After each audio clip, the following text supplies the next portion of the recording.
Assalamualaikum warahmatullahi wabarakatuh. Bagaimana kabarnya sahabat-sahabat semuanya? Pastinya baik ya. Pada kesempatan yang berbahagia ini saya akan menyampaikan materi mata pelajaran prakarya. Nanti kalau ada pertanyaan silahkan ditanyakan, kita diskusikan bersama di dalam video ini. Gitu ya. Bisa melewati komentar dan lain sebagainya. Silahkan nanti kalian isi di situ. Prakarya kelas 8 kali ini kita akan mempelajari dimulai dari tentang kerajinan, bab kerajinan. Karena di prakarya itu nanti akan ada pembahasan tentang kerajinan, budidaya, pengolahan pangan, ada juga nanti rekayasa teknologi seperti itu. Nah, di awal pertemuan ini kita mulai dengan materi kerajinan dari bahan lunak. Kerajinan bahan lunak merupakan produk kerajinan yang menggunakan bahan dasar yang bersifat lunak, yaitu lentur, lembut, empuk, dan mudah dibentuk. Contoh seperti sabun, bisa dibuat berbagai macam kerajinan seperti bunga, mobil-mobilan, dan lain sebagainya sesuai kesukaan kalian. Kemudian lilin itu nanti juga bisa dibuat berbagai macam kerajinan, dan juga benda-benda yang lainnya dari bahan lunak kemudian dibuat kerajinan yang menarik seperti gambar itu. Oke, kita lanjutkan. Prinsip kerajinan bahan lunak. Pada prakteknya kerajinan itu dibuat dengan mempertimbangkan wilayah kerja dengan beberapa prinsip. Yang pertama adalah keterampilan tangan. Kerajinan dibuat dengan menggunakan keterampilan tangan. Meskipun diproduksi banyak, produk kerajinan masih tetap mengandalkan tangan.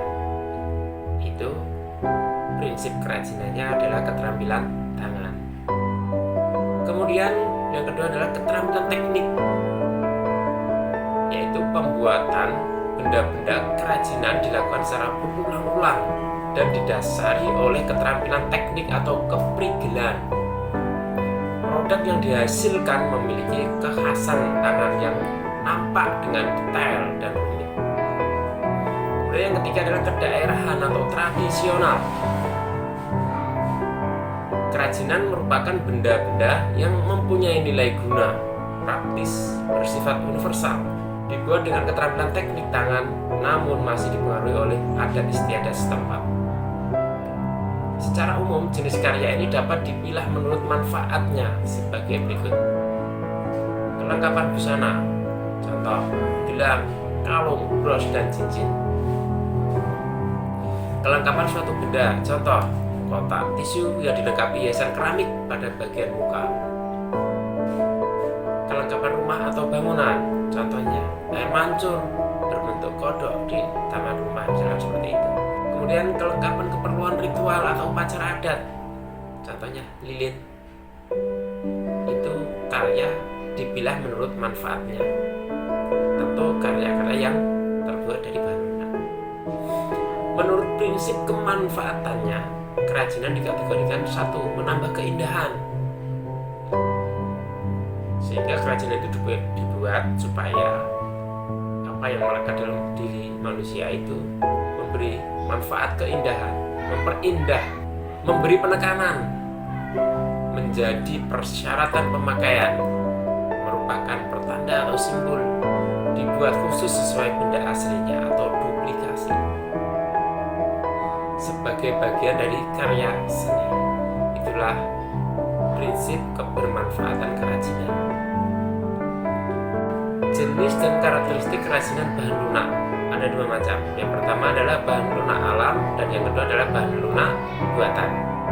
Oke, yang pertama bahan lunak alam diperoleh dari alam sekitar, dan cara pengolahannya juga cara alami, tidak dicampur maupun dikombinasi dengan bahan buatan.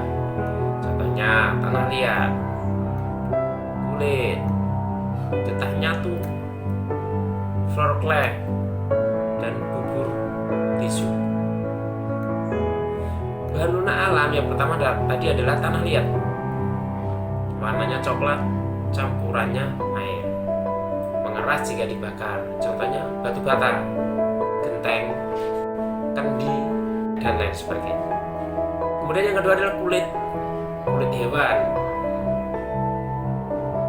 berbau sate jika dibakar, warnanya sesuai hewan. Dibuat sepatu, dibuat kerajinan sendal, dan lain sebagainya. Kemudian kita nyatu, dari pohon nyatu berwarna putih, harus dimasak agar bisa dibentuk, melunak jika dipanaskan sehingga mudah dibentuk tadi. Bubur tisu warna putih, campurannya air. Kemudian flour clay, adonan tepung. Dari adonan tepung, campurannya air tidak tahan air. Ketika kena air dia akan meleleh atau akan melebur. Jenis dan karakteristik kerajinan bahan lunak.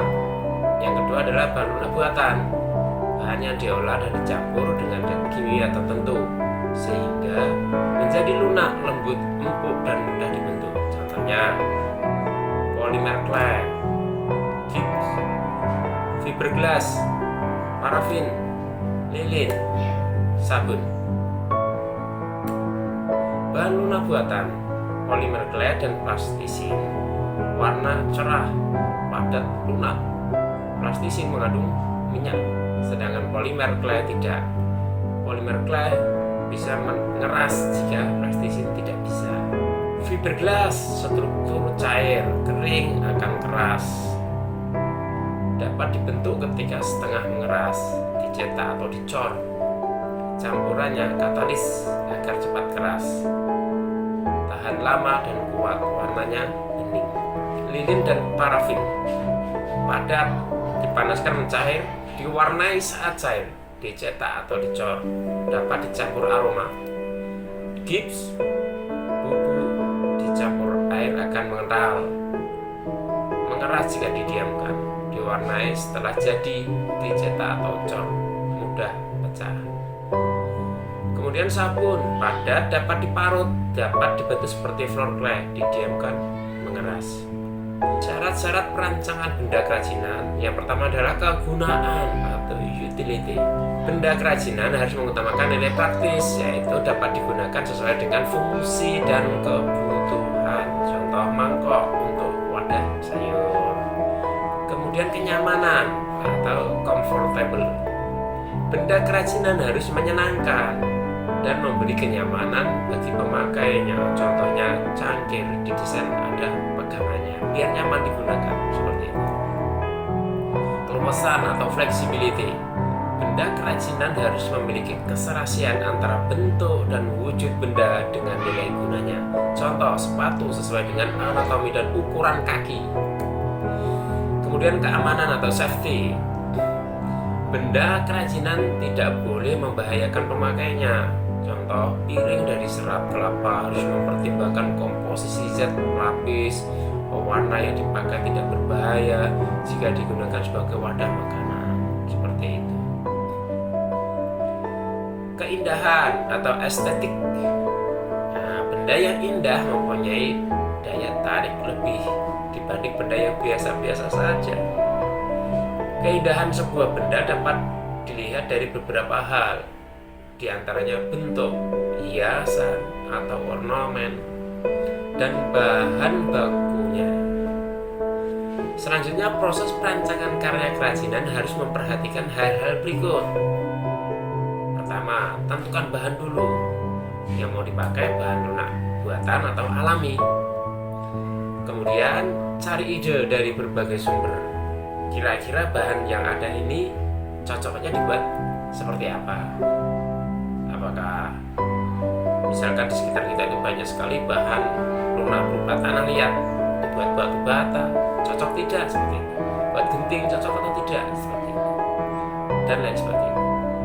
Kemudian ketika sudah ketemu idenya, buat sketsa karya, cari sketsa yang terbaik, buat dulu sketsa ini cocok atau tidak, seperti itu. Setelah itu tentukan sketsa terbaik tersebut. Tentu kita membuat sketsa itu tidak hanya satu, tapi banyak sekali pilihan.